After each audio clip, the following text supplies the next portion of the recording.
Hey YouTube, this is Dave and welcome to my review of the Vizio 48-inch class full array LED smart TV. This is a 2014 model. I picked it up for $369 on refurbish, but normally brand new it runs $589. What I like about this TV is that it has the full array of LEDs. This is a technology you find on high-end TVs. But this is pretty much an entry class TV. What I like also, it has Netflix, Hulu, YouTube, and there's an app store that's run by Yahoo, and you pretty much sign in with your credentials and you can pick up free apps. And there's a Chromecast feature built in. Pretty much if you have Netflix and YouTube, you can cast them to this Vizio TV. It'll show up in the list along with your Chromecast, and you can pretty much control from a tablet or phone your YouTube and Netflix. It has a nice style. The slim bezel around it is less than 10 millimeters, and it has a slim design, very slim, and you can use the VESA wall mounts. But with the stand and everything, it's a little wobbly. I mean, you could shake it, it's a little wobbly. It's all plastic material, but it's really not that bad.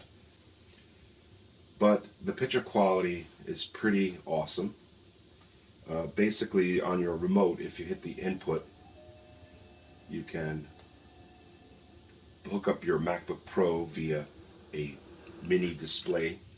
I'm doing it from my Lightning port, with a mini display to HDMI adapter, and I'll show that here on the screen.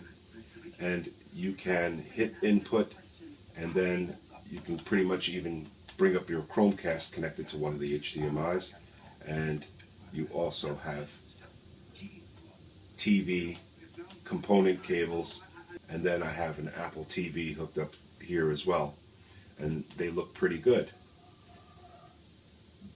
I'm using this as an extended display, but also you can mirror it on a Mac.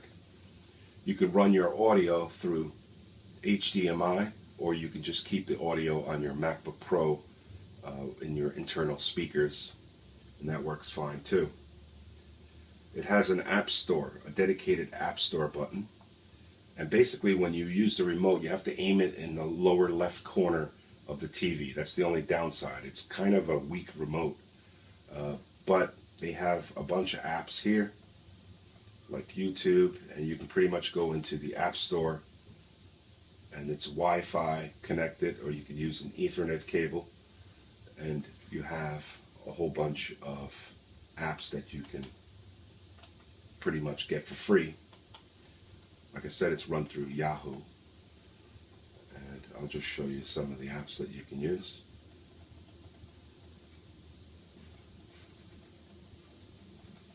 It's not much of a selection. You don't have an internet browser.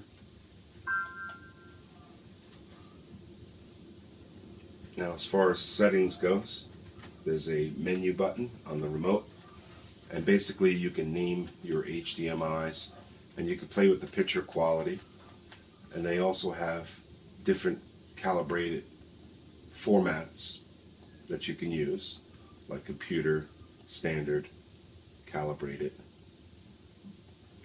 dark, vivid, and game mode. On the left side of the TV there's a button that you can press. If you press and hold it, it acts as a power button, and that very same button, if you just tap it, you can also change the input quickly and scroll through, all with one button. So if I just wanted to go to my MacBook Pro again, I could do that. There's also a multimedia function built into the TV. If you hit multimedia, you'll be able to see all your DLNA. So basically I have my wife's laptop PC. It's got all media on it, and also I have Play On there. And then I also have a Mac Mini that has the Plex server running off the network Pogo plug. And you'll be able to grab videos. Now you can also connect a USB thumb drive or USB drive to the USB that's on the TV and also play media that way.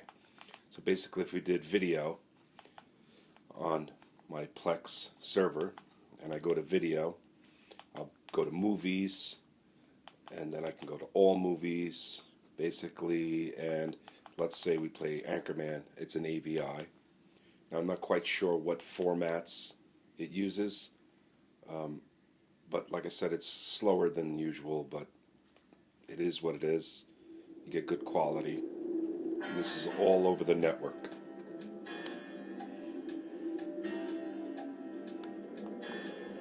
So that's using the multimedia feature. So this has been my review of the Vizio E480i B2 48-inch LED. Hope you enjoyed it. If you have any questions, leave them in the comments. Thank you, and have a nice day. Bye-bye. At one point, the pilot tried to outmaneuver the objects that were flying around.